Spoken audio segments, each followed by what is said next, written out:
Hi everyone, my name is Michael Fairhurst, and I work at Google. I work on the Dart analysis team, and today I'm going to talk about future void versus future null. So I wish I could be there in person. Turns out it's kind of difficult to get a Russian business visa as an American citizen while you're spending a month abroad in Mexico. So that turned out to be less easy than we thought, but hopefully we can. I'm really glad to be here by whatever means I can. And hopefully we can take a stroll together through type theory. So in terms of future void versus future null, the good news is that Dart 2 included a lot of improvements to the void type. It made it usable in this way that wasn't usable before. And it's the type people want. People want to use it. It works fairly intuitively the way they would expect. And so the good news is that Dart 2 landed this new void stuff, which is really great. And we're really glad to have landed that in Dart 2. The downside is that we still have this null type, and now people are often a little confused about what the difference really is. And so here's some trivia. So I have two lines of code involving two different futures. And basically the question is, do either of these have issues statically when you type it or analyze it, or do either of these have runtime issues? And so just take a future of user, and we're assigning a new future of null to that future of user. Does that work, right? And same thing in the opposite. Can we set a future user to a future null? Can we discard the value of a future user by putting it in the future null? And it's a bit easier to figure out how this might work if we add in the await syntax, of course, right? Of course, it's not the exact same code when you do this, but a lot of the principles are the same.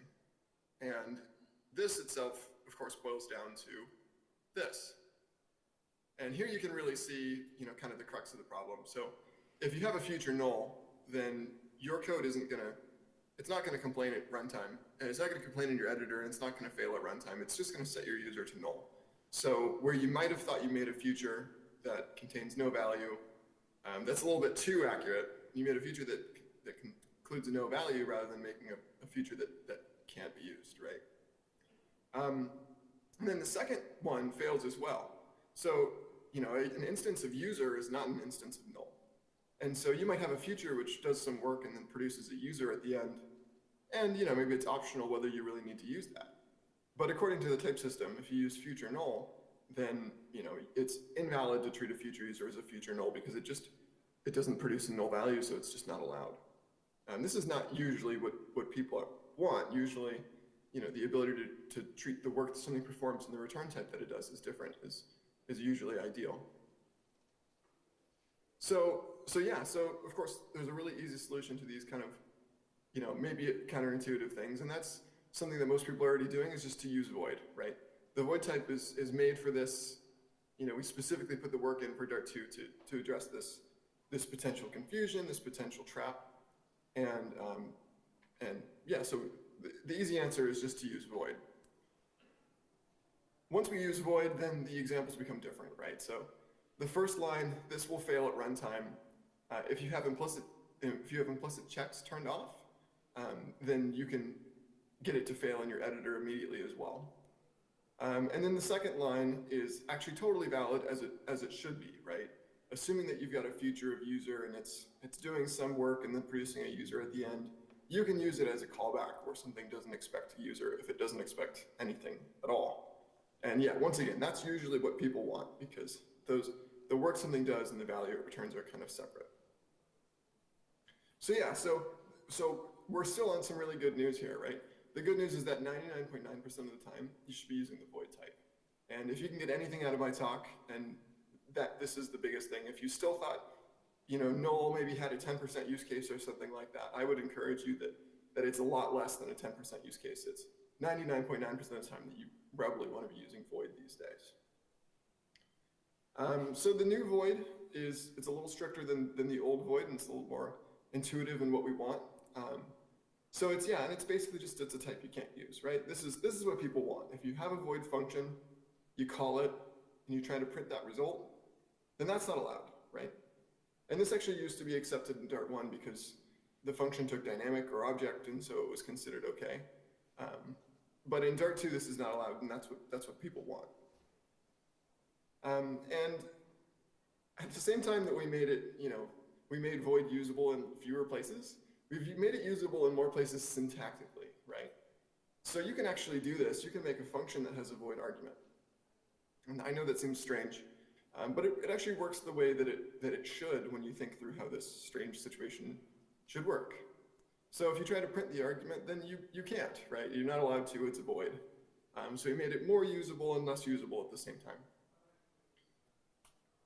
But it does kind of beg a question, right? So if I create a function that takes a void argument, like what am I allowed to give that function, right? So here I call it with some x value. Like what can x be in practice, right? Well, I mean, if you can't use it, then the answer is that it doesn't matter, right? If the value of x isn't used, it can't cause any errors, right? Like you can pass in an integer or a string or a list or anything else, and presumably the function will run exactly the same. So this is our sophisticated diagram of how the new void semantics works. It's a vacuum. You can put data into it and it doesn't come out, right? And it's a one-way street, and it turns out to be, from a theoretical standpoint, it is perfectly fine to throw any data away. And people do this frequently. People do frequently rely on the ability to throw data away because sometimes something shares something that it didn't need to share, and it's secondary to the work that it performs, as I talked about earlier, right? So void is really it's a vacuum. It's an input with no outputs, and that's really about all it needs to be. Okay, but not everybody likes the idea. It doesn't necessarily sit too well that you could have something like a future void completer, and then you could complete that future void completer with something other than null, right? Like you can complete a void completer with something like a list, right? Presumably, you didn't intend to throw away this data all the time, right? Something that may be safe in terms of, oh, this can't produce any runtime errors, may not be safe in terms of that's what I intended to write. So there is a lint. Void checks is the lint. And I do encourage everyone to turn it on in their project. If you are on the fence about, maybe that seems like a good safety check, or if you like the idea, then I would encourage you to turn it on. At the very least, just so that we can get your feedback about whether this extra strictness is useful and how to improve the lint so that it can be better for the community. But the principle of void checks is that it just checks to see if you have something like a void parameter and you assign it something other than null, then it kind of flags that as being like, hey, you might be throwing away data you didn't realize here. So these new semantics are pretty simple, the input with no outputs. And by doing it like that, we've made it all kind of just work with the existing type system. So here I have a future void, and I call a continuation on it, right? And this x parameter is going to be inferred. So the function x parameter in the continuation, and it's going to be inferred to be a void, right? So this is a void type. This is a void parameter that we just talked about, right? And if you attempt to use it, then you're going to get an error because it's void. This is exactly what we want. And yeah, in the more common case these days of where you use await, then the results of awaiting a void feature is going to be void, and it's going to complain if you try to assign it to a variable. So this is definitely good stuff. So congratulations, everyone. Dart 2 is here. We now have future void semantics that really do work the way that we really needed them to originally. One last comment on functions that take void parameters. You may think it's kind of weird if it kind of just takes anything and you can't use it. Like, what's actually the purpose of this? And there's a very useful case here. This is called sequencing, of where you can take the results of a void function and pass it into a function if that function takes void. So ordinarily, if you have a void function and you call it, you can't use the result for anything, right? But you are allowed to take the results of a void function and pass it into a void location, such as this parameter. And as I said, this is called sequencing. It's useful for being able to take side effects and kind of allow them to be placed in the middle of a function call. And it may seem like a totally esoteric type of weird edge case, but it's probably something we've all used. So if anyone has used Mockito, then you've taken advantage of this. So inside of Mockito, if you have a void member, right, the syntax And like I said, this used to work because if you have an object and a void, it was kind of flexible, right? In this case, we have taken the results of a void method and we've passed it into a function because it accepts void. And then Mockito does some magic under the hood between the void method call, the when call, which doesn't use the argument, and then the then throw call that's called on the result of the when. So we're definitely getting into magical stuff here, but I think it's a reasonable thing to point out that void data can flow around to other void data, and it's a useful property. Okay, so it all just works except for when it doesn't. So arguably the sequencing support that we added was for backwards compatibility, and backwards compatibility can be a really good thing because it indicates something people were taking advantage of that was useful. That said, backwards compatibility does often make things a little more complicated, and so there's a couple extra complexities about void that we have because of backwards compatibility. So, you may think, well, this sounds good, but can't we just guarantee void locations to be null, right? Or are void locations always going to be null based on what I've already described? Well, that's not actually true, and it can't be true if we want to keep this behavior. So here we have a class which has an f function that returns void, right? But we can override that class. And we create a class B that overrides it. And we can declare a new return type. And if we declare that return type to be object, that's legal. And then we can do this thing where the parameter we were supposed to get originally is returned. So now we have a situation where this is code that worked in Dart 1. It's useful, and we wanted to support it in Dart 2. And it forces us to accept that a void location can have any value whatsoever at runtime, right? The compiler may see that you have some instance of A, you call some F on it with some input. If you're actually dealing with an instance of B at runtime, then the return of A is going to be absolutely any object in all of Dart. Could be any object in all of Dart that comes back to you.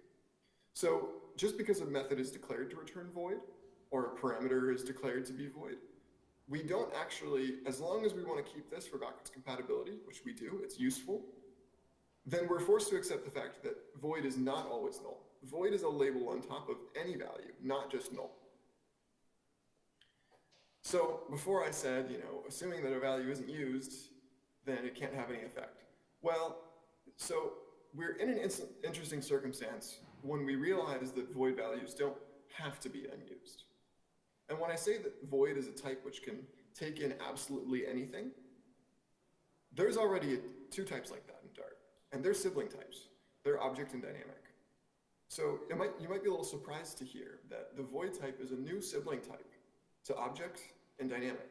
Object and dynamic and void are now siblings that all of them accept all possible values, and then they just have some differences there, like void can't be used and dynamic allows dynamic calls, right? So we aren't required that a void value go completely unused because it's a sibling of object, and it's legal to use objects in all kinds of ways. We want to make void usable in as few places as possible for developer convenience and safety, right? But there are places such as backwards compatibility where we are actually allowed to break the rules, and that's okay because it's a form of object. It's a restricted form of object. So here's two examples of some backwards compatibility that we added. So this first line of code here, we make a function and we delegate it to a void function. This is common where people do this and don't write out the return type of dynamic in a place where they think they're getting type inference. But if you do this in a top-level function, or if you do this as a class member, you don't get type inference because there can be circularity problems. Instead, what you get is Dart 1's behavior of implicit dynamic. Implicit dynamic is often good for this, but in this case, we simply left off the type because we thought we were going to get type inference. And then the result is that we have a dynamic function returning a void value. This turned out to actually be really common and something that people even wanted, because having to go through your code and write void at all these places doesn't necessarily add anything, a value to your code. So it is currently allowed to return void from a dynamic returning function, and that is one of the exceptions that we added for backwards compatibility. The second option here, this is an escape hatch, right? So in the world where something might be declared as void, but in reality could be anything. By casting void to dynamic, you're allowed to kind of look under the hood, and it's an escape hatch. One useful trick, for instance, of this is if someone passes you a closure, then you can call it, and you can inspect what it returns to see if it returns a future, to see if it's asynchronous. And it might not be declared coming in as being an asynchronous function that returns a future, but you can find that after the fact. So there's a couple of interesting, useful usages of this. This one is a little trickier. So this is very surprising to people. You can make a void list. You can put anything in that void list, right? Because it's a sibling of object. And then you can call toString on that void list. And when you do that, you actually print the contents of the list. You might think, but the contents of the list aren't supposed to be usable, right? They're void. And the reason why this works is that, or doesn't work depending on your perspective, right? The reason why this happens is because the implementer of list doesn't know that the type is void in the definition of list itself. And we don't compile list of void separately from anything else, right? In C++, for instance, any generic class, with their templates, you're going to compile list of void here. You're going to compile list of int and list of string. All of them, these are going to be separate bits of assembly code. And that bloats your program, and that makes compilation times really slow. And we don't want that for Dart. So instead we have one definition of list, and it works in one way. And inside of the definition of list, we don't want to say, hey, you can't call toString on the items in your list because you don't know they're not void. In reality, they're very, very rarely going to be void. And so it was important to us that we don't, it would be a huge inconvenience if anyone writing a generic class had to constantly battle with this rare possibility of their class being given a void type.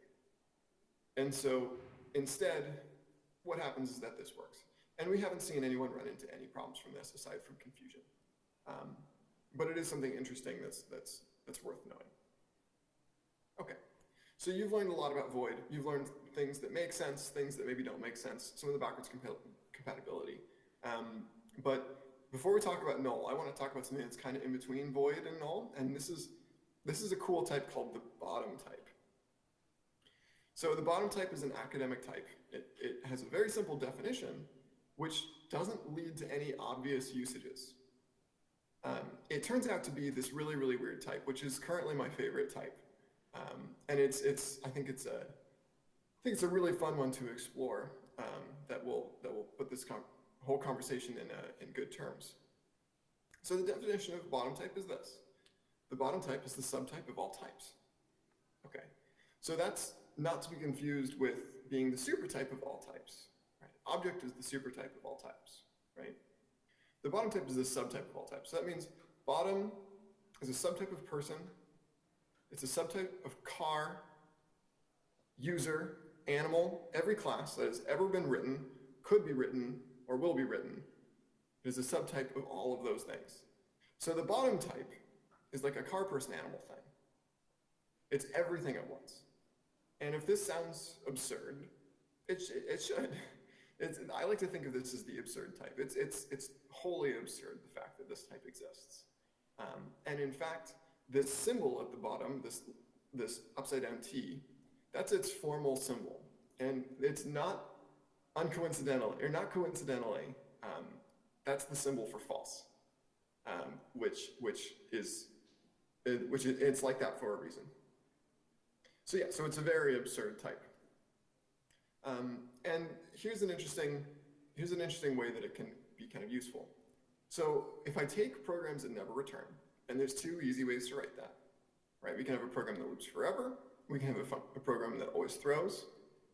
What return type can I put in front of these functions, right? I didn't write out the return type here. What return type can I use? And the answer here is that, well, because the return will never actually be executed, it doesn't actually matter what I return. I can say that those functions return an int. If you call them, take the result and add 2, it doesn't have a problem. It's never going to happen, right? And since it never happens, it's never gonna throw any type errors. So you're allowed to say, this is one case where you are allowed to say that your function returns anything and everything.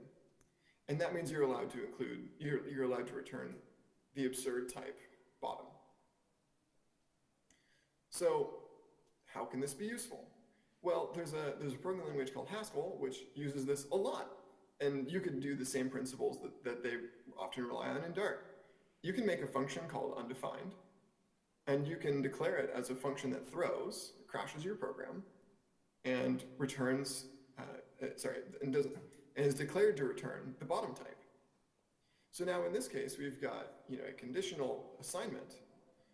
In the case that the condition is true, foo will be set to val.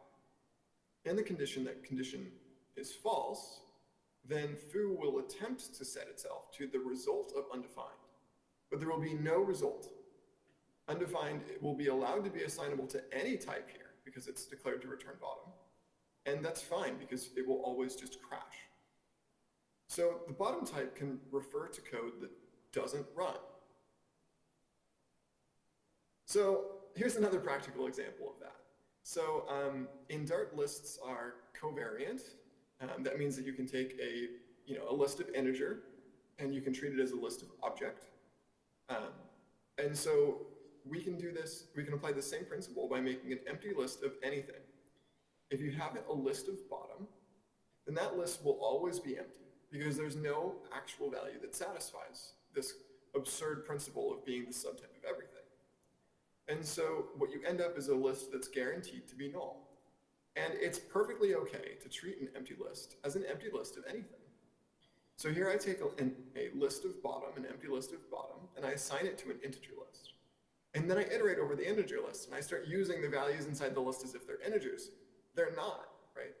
But here's the thing, is that even though the contents of the list aren't integers, the contents of the list don't exist. And so I can treat them as whatever I want, and I won't run into any errors. So this is another example of where the bottom type is kind of representing things that don't happen. And when things don't happen, they can kind of do anything.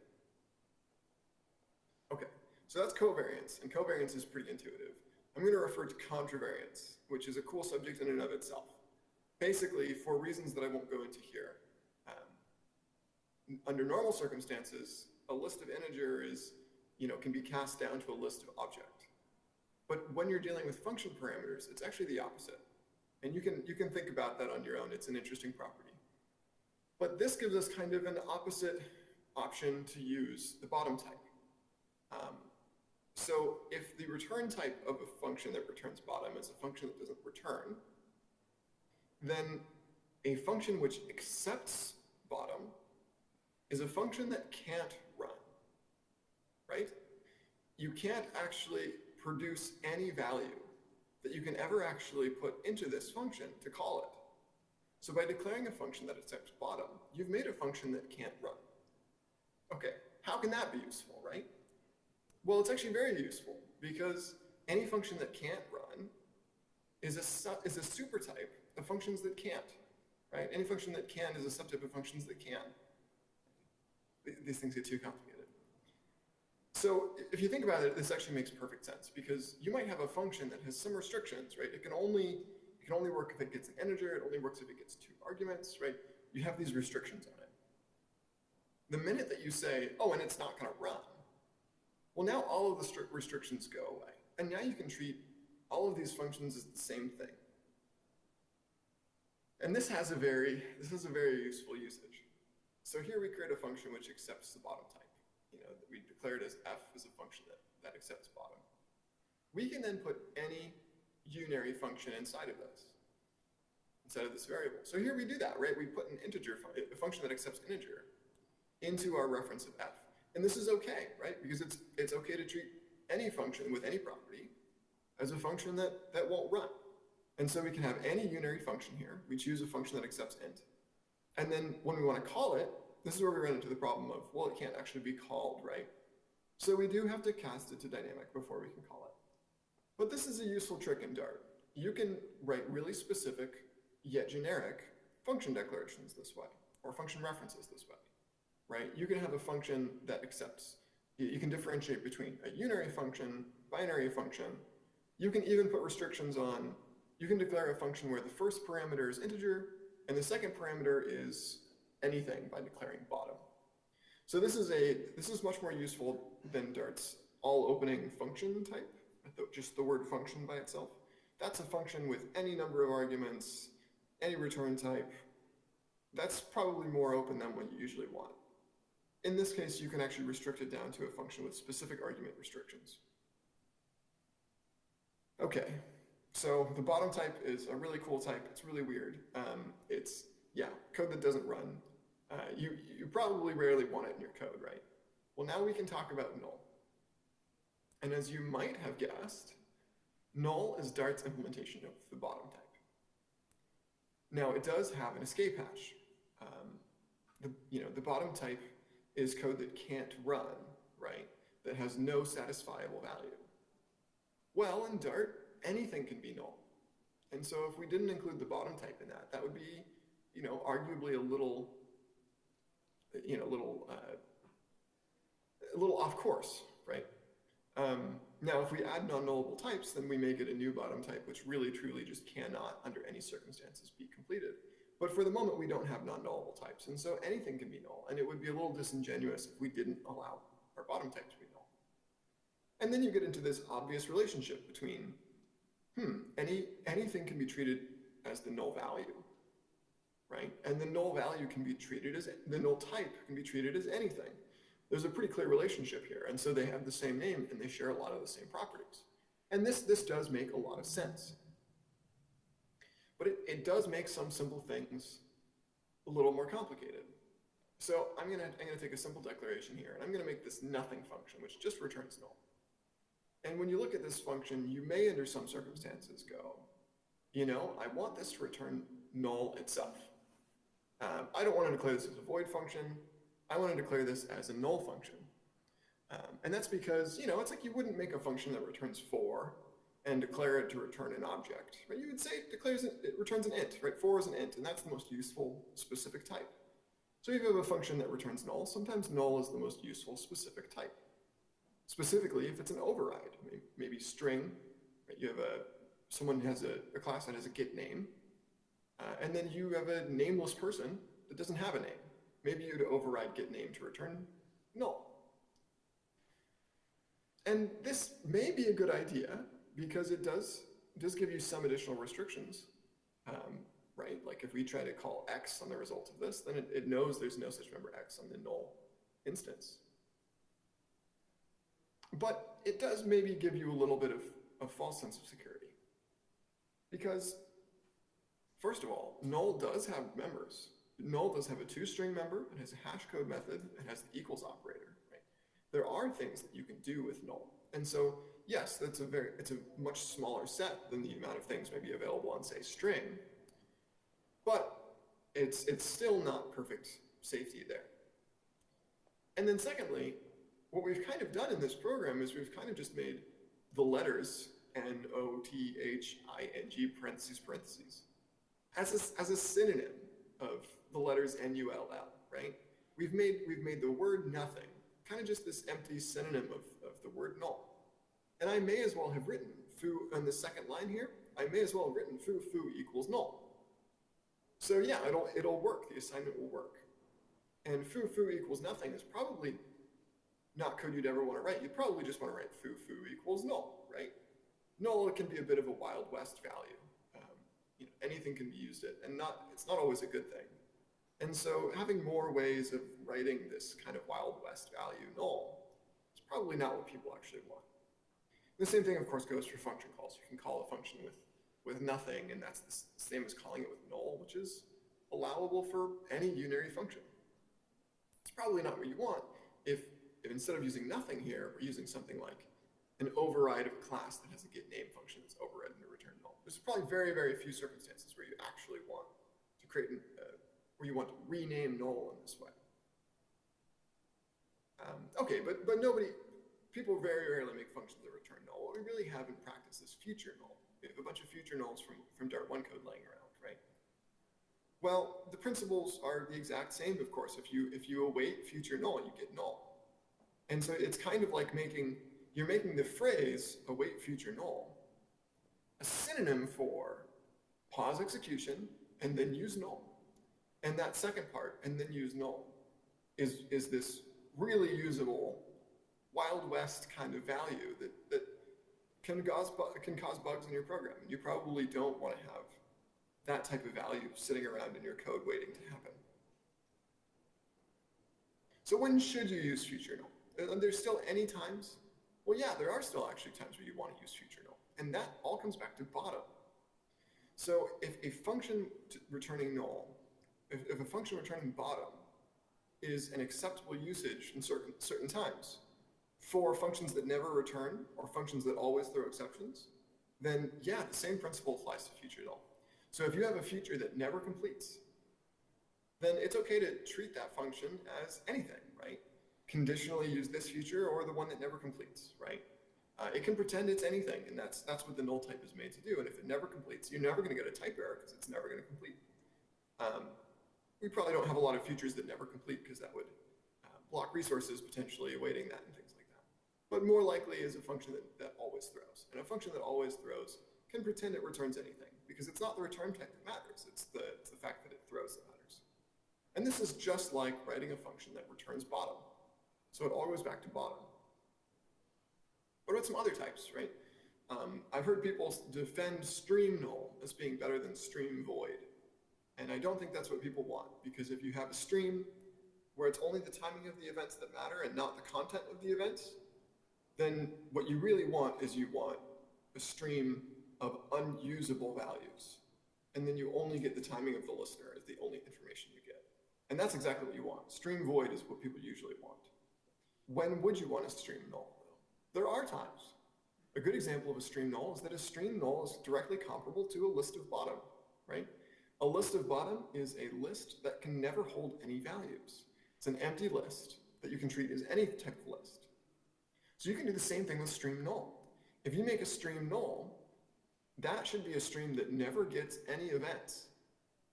And then in turn, that means you can treat that as a stream of anything, right? If something is generically waiting for some stream of int, and then you want to not give it any events, you can give it that stream null.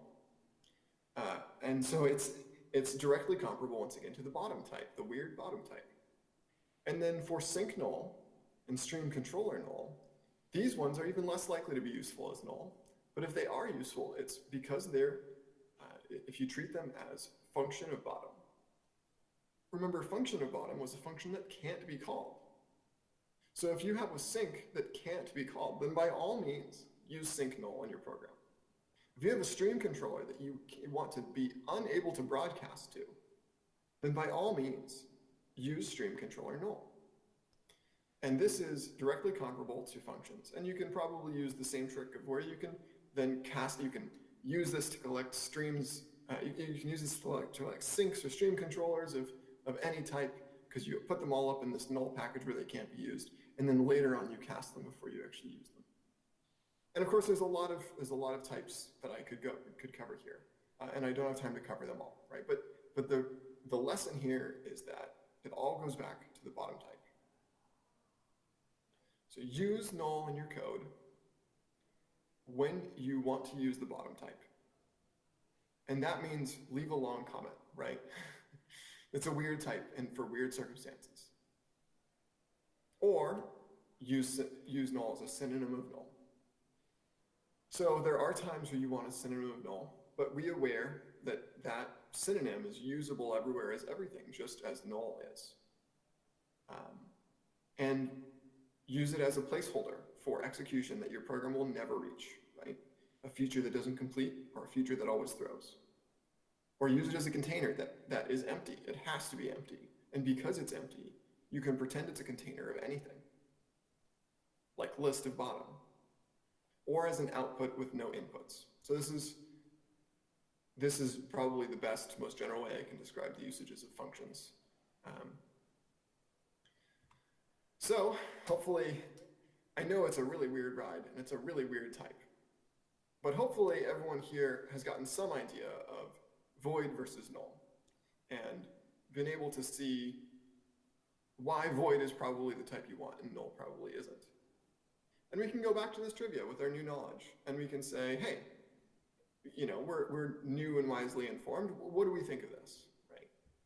And we can immediately see, oh, future null. Well, that's like future bottom. And future bottom is a future that can't actually return. And so, yeah, that's totally fine to say a future that can't return is a future of user, because it's not ever going to have a problem, because it's not ever actually going to return. And then we see, oh, but it's being initialized to this value null. Oh, someone's breaking the promise of the bottom type. Someone is making a future of null and completing it with something other than an exception. That breaks the promise of null. Someone's using the escape hatch and confusing the escape hatch with the feature. Okay, and what about this second line here? So now we've got a future of user. We're trying to assign it to a future of null. Well, we know that this can't work, because a future of null has to be as usable as anything, right? And it has to be a future that only completes with an exception or no value at all. But here we have this user, right? If we were to let this future of user be assigned to this future of null, then what would happen when we then go and use that future of null as a future of null, right? We could set an int future to this value, and we're going to get, the user is going to go from user to future null to future int, and then the future event can't be a user. So we can see here that this doesn't really fit the promises that the bottom type relies upon to work properly. Okay, so it's definitely a complicated subject, and definitely the most important thing to take away from this is that the null type is a lot more complicated than people really often think it is. And as long as you use future void, you're probably using the right type. And if you don't want to use future null in your program because it's really, really weird, you're probably also totally okay. And this is hard. So one thing I didn't talk about is I didn't talk about the difference between, bottom has an opposite type. Bottom's opposite type is top. Top has some names in Dart as well. The types dynamic, object, and void are all names for top in Dart. So what that means is that void is a form of top. Null is a form of bottom. And so these are complete opposites, right? We're talking about the type hierarchy here. One is at the bottom of the type hierarchy and one's at the top of the hierarchy. These are completely opposite types.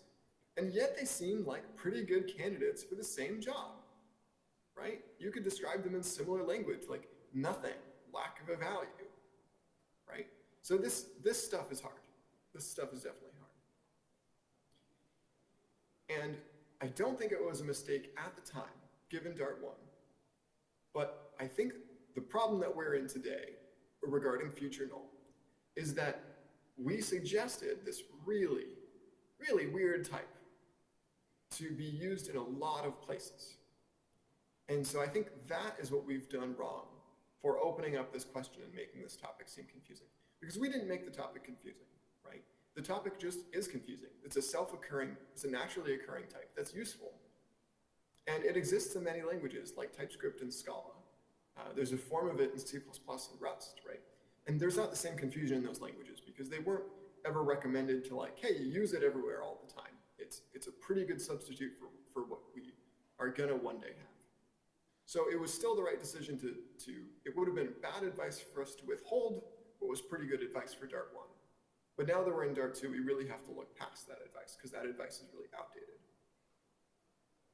Yeah, so in summary, 0.1% of the time is the type that you should be using the null type.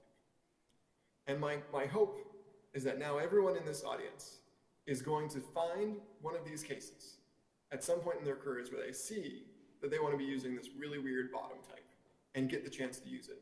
Because those 0.1% of times are really rare, but they're really cool. And I think there's value in having it. There's absolutely value in having it, as long as we don't get confused. Okay, so yeah, so that's my time. If anyone has any questions.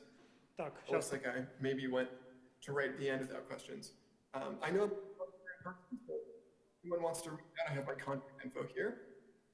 Actually, Mike, we don't have time for the questions, but I want to try to turn laptop so people can cheer you, like not in person, but I hope. Можешь помочь? Give me.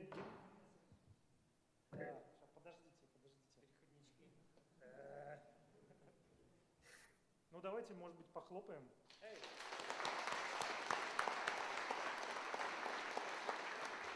Okay. Hi, Mike, can you see? Did you saw that? What was that? Mike. Can you see something like... он же шарил экран, блин. Вот. There's everyone. Давайте еще раз.